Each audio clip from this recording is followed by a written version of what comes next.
Olá, então dando continuidade, né, nossa aula final, nós estamos trazendo então o nosso último vertebrado, né, a classe dos mamíferos. E aí dentro dessa classe dos mamíferos estamos nós, né, os primatas.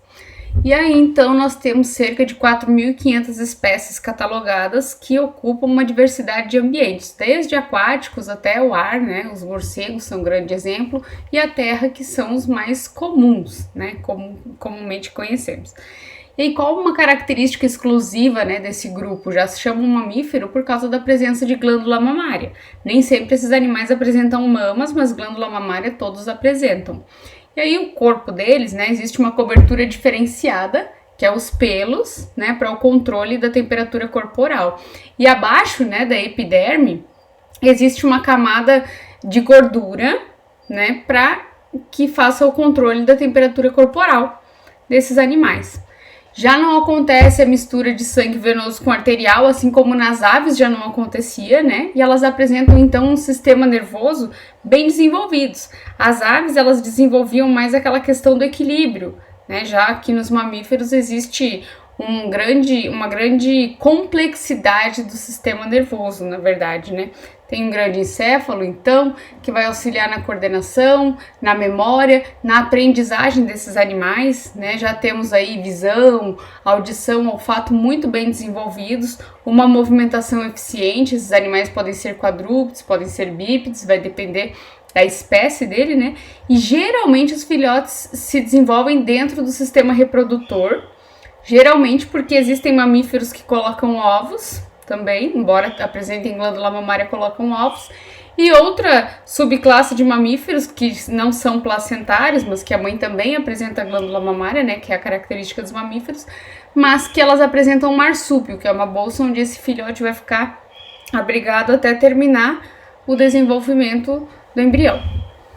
Características gerais, então, né, tem essas 3 camadas de pele, com pelos para isolar isolante térmico, né, glândulas que vão fazer a mamária, então, a alimentação, né, as sudoríparas que vão fazer a trocas de temperatura com o ambiente, né, através do suor, e as glândulas sebáceas que vão produzir sebo para proteção desse pelo, né, odores lacrimais, vai depender do tipo da espécie que nós estamos comentando. Né? Por exemplo, a presença de pelos, ela não é tão evidente nos aquáticos, né? Porque isso impediria ou dificultaria o nado. Né? Então, existe pelos, mas existem animais que não têm, né? Como as baleias, por exemplo. Alguns autores até falam que elas têm algum ou outro pelo na volta das narinas, mas outras pessoas consideram que elas não têm. Derme e hipoderme. Hipoderme é aquela camada embaixo da derme que eu comentei, né? Uma camada de gordura que serve como isolante térmico para esse animal. Como é a respiração, a digestão e a sustentação do corpo desse animal, né? Então, coloquei uma foto ali como exemplo de um sistema respiratório humano, né? Então, nós já até comentamos sobre esse sistema respiratório na anatomia, depois lá no 5º período, né, nós vamos falar sobre ele detalhadamente, quais que são as partes que compõem esse sistema, como que acontecem essas trocas gasosas, né? Então nós estamos comentando de animais que possuem o chamado diafragma. O que é diafragma? É uma camada que tem ali que está em azul, embaixo do pulmão, né? E essa camada ela vai fazer uma contração, um relaxamento, fazendo com que esse pulmão se expanda, né, e se relaxe, e esse ar entra ali dentro do pulmão, quando chega ali nos alvéolos, faça as trocas gasosas, né, e depois sai através da cavidade nasal. Então, só existe esse diafragma nos mamíferos. O sistema digestório ele é completo, né, com boca e ânus, ou seja, né, tem uma entrada e uma saída, mas existem algumas exceções, por exemplo, presença de cloaca. Ruminantes já tem um estômago chamado composto. Então, lá na anatomia, quando nós comentarmos sobre o sistema digestório, nós vamos comentar sobre o estômago simples, né, como o nosso, e o estômago dos ruminantes com suas 4 cavidades, câmara fermentativa lá no rumen, né. Então, vai ter essa diferença anatômica, porém a função, né, do sistema digestório é a mesma, diminuir a partícula do alimento a ponto que ela seja absorvível pelo intestino. O esqueleto, né, desses animais aí são compostos com vértebras, né? Afinal, estamos falando de animais vertebrados, né, e membros adaptados de acordo com o modo de vida desse animal, ou para o voo, né, como é o caso dos morcegos, nado, né, como é o caso das baleias, ou escavação. Sistema circulatório excretor. Então, nós já estamos falando de um sistema circulatório bem desenvolvido, coração com 4 cavidades. Isso nós já até comentávamos nas aves, né? Essas 4 cavidades bem divididas. Circulação fechada, com esse sangue circulando sempre dentro de vasos, né? Artérias, capilares e veias. Circulação dupla, né? Porque esse sangue passa 2 vezes dentro do coração. Uma pobre em oxigênio, onde ele vai para o pulmão fazer as trocas gasosas e volta para o coração. E outra quando ele sai rico em oxigênio do coração e passa por todo o corpo, que é a chamada circulação sistêmica, que também na anatomia nós vamos ver todas essas partes do coração e como acontece essa circulação pulmonar e como acontece essa circulação sistêmica. E aí, né, ele tem ela forma um arco ali na aorta e depois tudo isso nós vamos ver lá na anatomia. E os rins já são chamados de metanefros, né? Ou seja, rins bem mais desenvolvidos. Esses rins, esse animal já excreta ureia, então até é muito utilizado as excretas bovinas, por exemplo, em adubação, né? Em adubação orgânica. Exatamente por causa dessa presença de urina. Às vezes as pessoas utilizam as fezes do pasto, por exemplo, onde não tem a presença de urina, né? A quantidade de nitrogênio é muito menor do que aquelas que tem urina junto. E é um importante adubo orgânico. Sistema nervoso já é um sistema nervoso bem desenvolvido, com 12 pares de nervos cranianos, né? E aí o cérebro muito bem desenvolvido, o maior entre os vertebrados terrestres, né?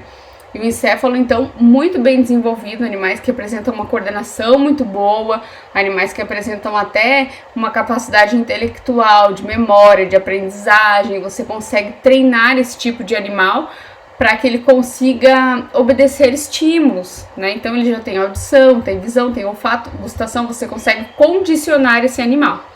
E são homeotérmicos, ou seja, eles... a temperatura deles ela é constante e eles conseguem, né, dentro do corpo regular essa temperatura corporal. Um exemplo, né, de ajudante nesse caso são as glândulas sudoríparas que nós comentamos, né? Então esse animal através do suor, através da respiração, entre outras, né, vai conseguir regular a sua temperatura corporal sozinha, sem que precise ficar ao sol. Como funciona a reprodução nesses animais, né? Então são animais dioicos, existem machos, existem fêmeas e a fecundação é interna. Porém, nem sempre esse desenvolvimento é interno, né? Como nós comentamos, existem mamíferos que colocam ovos, são mamíferos mais primitivos, mas existem, né? Geralmente, então, é interno. O desenvolvimento é interno, mas não quer dizer que sejam todos. A maior parte é vivíparos, mas não são inteiros. A maioria, né, os placentários, apresentam placenta e cordão umbilical. Outros não, como é o caso dos cangurus, que apresentam aquele marsúpio, como é o caso das ecdinas, que colocam ovos, né? Então, vai depender da subclasse que esse animal está inserido. Então, exceções ali, como comentamos, né, ornitorrinco, que coloca ovos, ecdina. E aí, então, o desenvolvimento geralmente é interno. Características exclusivas desse animal, né? Então, corpo coberto por pelos. Somente em mamíferos existem pelos. Em todos os mamíferos, não, né? Aqueles aquáticos nós já comentamos que não possuem pelos. Glândulas mamárias, todos têm. Porém, teto, como está mostrando aqui na vaca, nem todos têm. Alguns, eles secretam esse leite no próprio pelo e o filhote lambe a barriga da mãe. Então não tem esse teto para ejeção do leite. Às vezes ele vem ejetado pelo próprio pelo do animal. Músculo diafragma, que é aquele que nós comentamos que tem embaixo do pulmão, né? Aquela musculatura que tem embaixo do pulmão, que ao contrair e relaxar, ela vai aumentar, né, a capacidade pulmonar e vai diminuir a capacidade pulmonar, fazendo o ar entrar e sair ali automaticamente, tanto que nós nem precisamos lembrar, né, da respiração, ela acontece automática. Hemácias, então lá também na anatomia nós vamos comentar sobre o sangue, os componentes do sangue, e nesses componentes do sangue existem os glóbulos vermelhos ou hemácias, que são células responsáveis pelo transporte de oxigênio. Para que essas hemácias sejam muito mais eficientes, no caso dos mamíferos, elas são anucleadas, ou seja, são células que não têm núcleo. Então, quando a gente olha a foto de uma hemácia qualquer, a gente vê que ela é achatada, né, para aumentar essa superfície de contato, para conseguir colar mais oxigênio ali. Isso só acontece nos mamíferos. Se nós olharmos hemácias de aves, por exemplo, elas são células redondinhas com núcleos. E dentes diferenciados. Então, existem outros animais que têm dentes? Existe, né? Nós já comentamos sobre vários, répteis, por exemplo, né? E aí, esses dentes, no caso dos mamíferos, eles são diferenciados de acordo com a alimentação desse animal. Então, se o animal é carnívoro, por exemplo, ele vai ter o canino mais desenvolvido, né, para esse tipo de alimentação que ele tem. Se ele for herbívoro, vão ser os incisivos, que vão ser mais desenvolvidos, né, por exemplo, o cavalo, que ele vai precisar aprender e cortar, né, aquele volumoso. Então, esses dentes vão ser diferenciados, né, de acordo com o hábito alimentar desse animal. E as classificações que eu comentei, né, então existem aí dentro da classe dos mamíferos 3 subclasses, a fototéria, que é essa que nós comentamos que colocam ovos, então são animais bem primitivos mesmo, são os parentes aí das aves, né, porque a evolução das aves são os mamíferos. Ainda apresentam bico, apresentam cloaca, né? Esse ovo fica dentro da mãe por um período de incubação de, em média, 10 dias, e depois é que esse animal vai colocar esse ovo e esse desenvolvimento vai terminar ali dentro do ovo. Porém, quando esse ovo eclodir, acontecer a eclosão desse ovo, a mãe vai produzir, né, através das glândulas mamárias, o leite, e o filhote vai lamber a barriga dela ali, né, para conseguir se alimentar. Esse leite, que é muito importante, inclusive um importante alimento, né? Tem bastante carboidratos, principalmente, né? É muito recomendado que esse filhote mame, né? Ou vai conseguir ingerir esse leite, porque além de todas as proteínas, os carboidratos, esse leite ele produz muitos anticorpos. Então, o feto, quando ele vai mamar, principalmente, né, nas primeiras horas depois do nascimento, é ali onde ele vai conseguir obter uma carga, né, de de defesa, né, vai estimular todo o sistema imunológico dele por causa da presença dos anticorpos que ele vai receber nesse colostro, né, nesse primeiro leite que ele vai mamar. Então, isso também vai acontecer para esses fototérios que colocam ovos, mas a mãe produz leite. Por ser um mamífero, possui glândula mamária. Já os segundos, os marsupiais, cangurus, coalas, gambás, são vivíparos, né? Eles têm 2 úteros, então tem um útero interno. Esse filhote, quando ele nascer, esse embrião ainda não terminou o seu desenvolvimento, ele vai escalar lá pela barriga da mãe e vai entrar nessa bolsa. Então, dentro dessa bolsa, né, a glândula mamária vai estar ali, já tem mamas, e esse filhote vai ficar ali para terminar o seu desenvolvimento.